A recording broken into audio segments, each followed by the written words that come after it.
أعوذ بالله من الشيطان الرجيم بسم الله الرحمن الرحيم يا أيها المزمل قم الليل إلا قليلا نصفه أو انقص منه قليلا أو زد عليه ورتل القرآن ترتيلا إنا سنلقي عليك قولا ثقيلا۔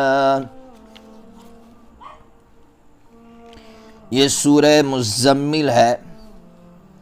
آپ کو اس سے پہلے میں نے بتلایا کہ اللہ تبارک و تعالیٰ نے سب سے پہلے اقرا کی ابتدائی 5 آیتیں نازل فرمائی، اس کے بعد فوراً سورہ فاتحہ نازل ہوئی، اور آپ جانتے ہیں جب پہلی وحی نازل ہوئی تھی یعنی اقرا کی ابتدائی 5 آیتیں حضرت جبرائیل علیہ السلام نے بھیجا تھا آپ کو، تو آپ گھر آئے تھے اور آپ نے اپنی زوجہ مطہرہ حضرت ماں خدیجۃ الکبریٰ رضی اللہ تعالیٰ عنہا سے کہا تھا زمیلونی زمیلونی، مجھے چادر اڑاؤ مجھے چادر اڑاؤ۔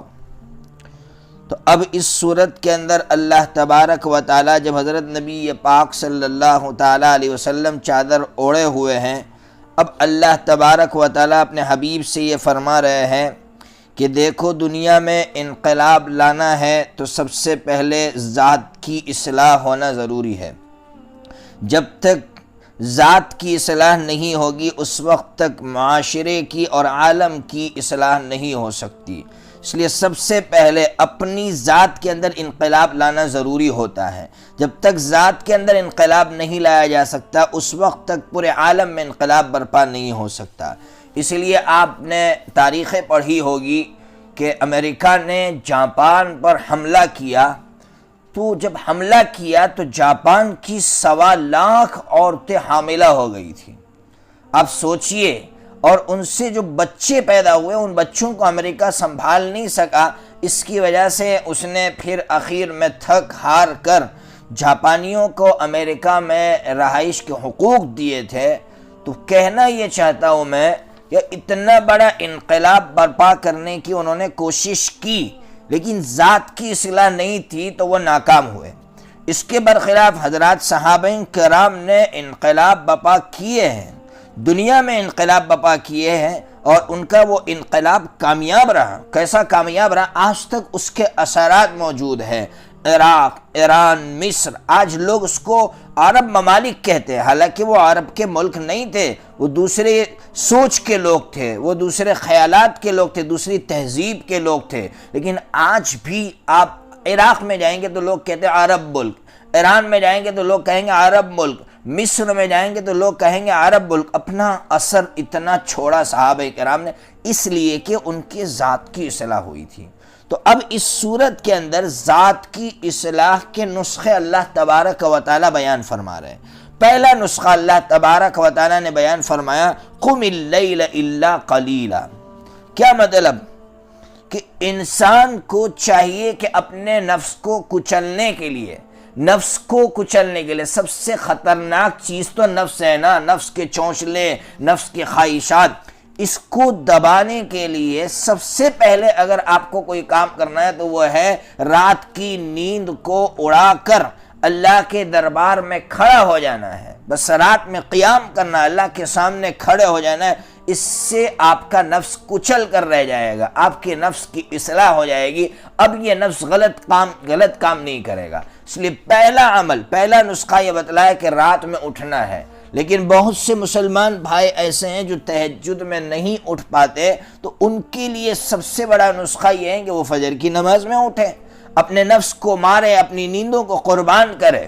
جب نیندوں کو قربان کرنا سیکھیں گے نا تو ذات کی اصلاح آٹومیٹک ہو جائے گی۔ جو اپنی نیند کو قربان نہیں کر سکتا اللہ کے لیے، وہ اپنی جان کو کیا قربان کر پائے گا؟ وہ دوسری چیزوں کی کیا قربانی دے پائے گا؟ اس لیے پہلا نسخہ ہے اپنے نفس کی اصلاح کا کہ نیند کی قربانی دے کر اللہ کے سامنے کھڑا ہونا۔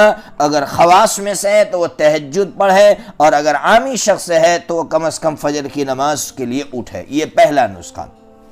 دوسرا نسخہ قرآن مجید نے دیا کہ ترتیل قرآن مجید کی تلاوت، ظاہر سی بات ہے قرآن مجید کی تلاوت ایک اندر روح کے اندر ایک طاقت پیدا کرتی، نفس کو کچلنے کا کام تو کرتی ہے یہ تلاوت، لیکن دوسرا کام روح کے اندر طاقت، ایک اسپرٹ پیدا کرتی ہے، جس کی وجہ سے اس لیے کہتے ہیں نا کہ جن کی روحوں میں طاقت تھی نا انہوں نے دنیا میں انقلاب برپا کیے ہیں۔ مادی طاقتوں سے دنیا میں انقلابات برپا نہیں ہوئے، روحانی جو طاقتیں ہوتی ہے اس کے ذریعے سے دنیا میں انقلاب برپا ہوتا ہے۔ تو یہ روح کو جو طاقت ملتی ہے، جو غذا ملتی ہے، وہ قرآن مجید کی تلاوت سے ملتی ہے۔ اس لیے دوسرا نسخہ یہ بتلایا گیا کہ انسان کو وقت فارغ کر کے قرآن مجید کی تلاوت کرنا چاہیے۔ اس لیے اللہ تبارک و تعالیٰ نے فرمایا نا ان ناشئۃ اللیل ہی اشد وطئا واقوم قیلا ان لک فی النہار سبحا طویلا۔ اللہ یہی فرما رہے ہیں نا کہ دن میں آپ کو دوسرے کام کرنے ہیں، اس لیے وقت فارغ کر کے قرآن مجید کی تلاوت کرو۔ ہمارے بہت سے بھائی وہ ہوتے ہیں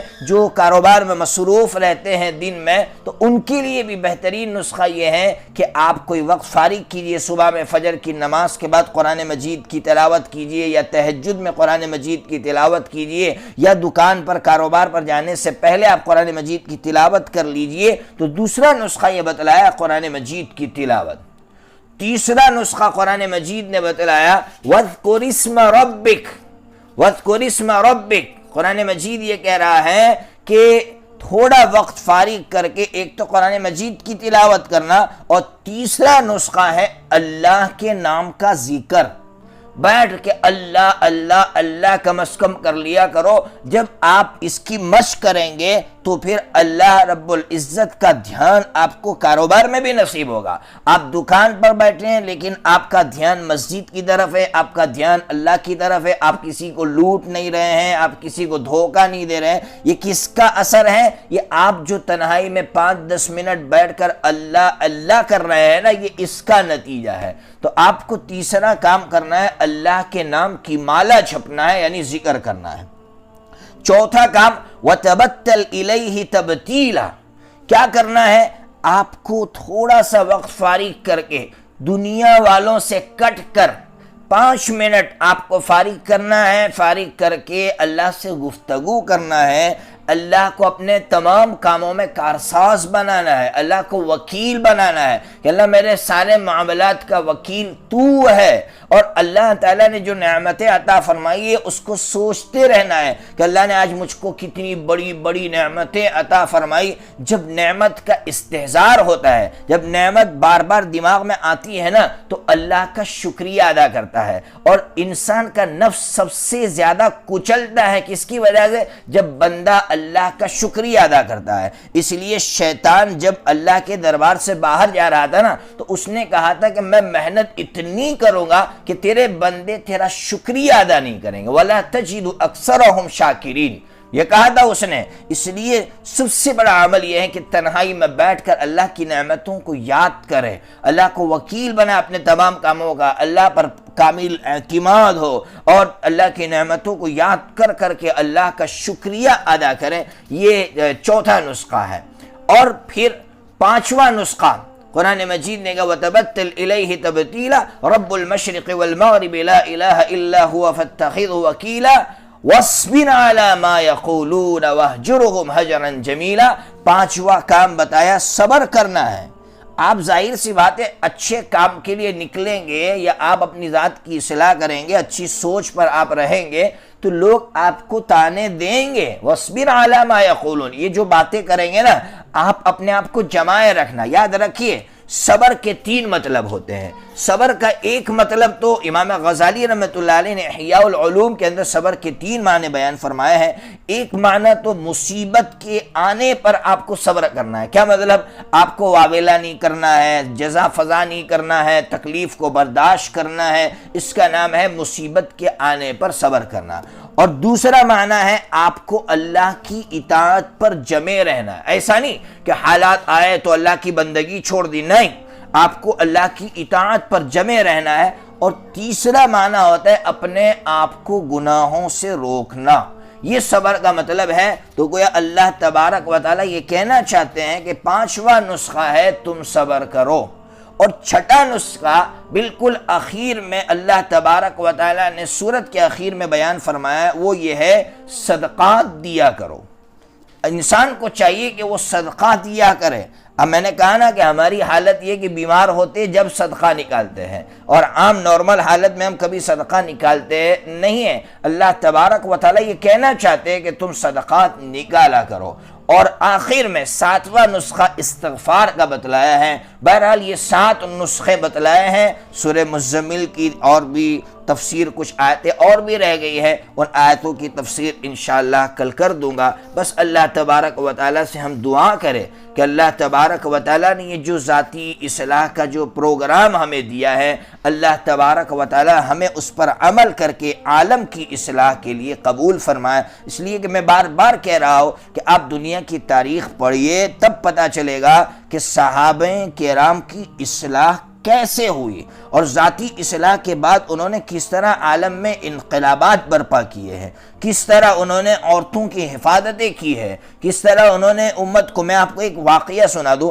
علامہ شبلی نعمانی رحمۃ اللہ علیہ نے الفاروق کے اندر ایک واقعہ لکھا ہے کہ غالباً جب ایران فتح ہو رہا تھا یا شام فتح ہو رہا تھا تو صحابہ کرام نے ایک شہر کو فتح کیا۔ شہر والوں سے کہا کہ مسلمان ہو جاؤ، انہوں نے کہا نہیں ہم مسلمان تو نہیں ہوں گے، تو کہا ٹھیک ہے پھر آپ کو ٹیکس دے کر یہاں رہنا ہوگا، ہماری ماتحتی قبول کرنی ہوگی۔ ان لوگوں نے ٹیکس دے دیا، پیسے دے دیے، مسلم جو حاکم تھا اس کے پاس پیسے بھی آ گئے، لیکن مسئلہ ایسا ہوا کہ ان کو وہاں سے کوچ کرنا پڑا، آگے جانا پڑا۔ تو جو مسلمانوں کا جو لیڈر تھا اس نے جو وہاں کے جو لوگ تھے، وہاں کے لوگوں کے جو بڑے بڑے ذمہ داران تھے، ان کو جمع کیا۔ جمع کرنے کے بعد یہ کہا کہ بھئی آپ نے ہمیں پیسے دیے تھے، ہم نے پیسے لیے تھے اس لیے کہ ہم آپ کی حفاظت کریں گے، آپ ہماری ماتحتی میں رہیں گے، لیکن ہم لوگ تو آگے جانا چاہتے ہیں، اب ہم آپ کی حفاظت نہیں کر سکتے ہیں، اس لیے ہم یہ رقم آپ کو واپس کرتے ہیں۔ آپ سوچئے ان پر اس کا اتنا گہرا اثر ہوا کہ وہ لوگ دعائیں کر رہے تھے کہ اللہ ایسے لوگوں کو ہمارا حاکم بنا کر مقرر فرما۔ آج دنیا کا حال کیا ہے کہ ہم پر ایسے ظالم بادشاہ مسلط ہے، اس لیے مسلط ہے نا کہ اس وقت کے جو مسلمان تھے ان کی حالت دیکھیے کہ اگر ہم حفاظت نہیں کر پا رہے، پیسے صرف اس لیے لیے تھے کہ ان کی حفاظت کر سکے، آج ہم ان کی حفاظت نہیں کر پا رہے اس لیے پیسے واپس کر رہے، تو وہ لوگ دعائیں کر رہے ان کی آمد کی، ان کی حکمرانی کی۔ اللہ تبارک و تعالیٰ سے ہم دعا کریں کہ اللہ تبارک و تعالیٰ ہمیں بھی ایسا بنا دے اور ہمیں عالم کے انقلاب کے لیے قبول فرمائے۔ وآخر دعوانا الحمدللہ رب العالمین۔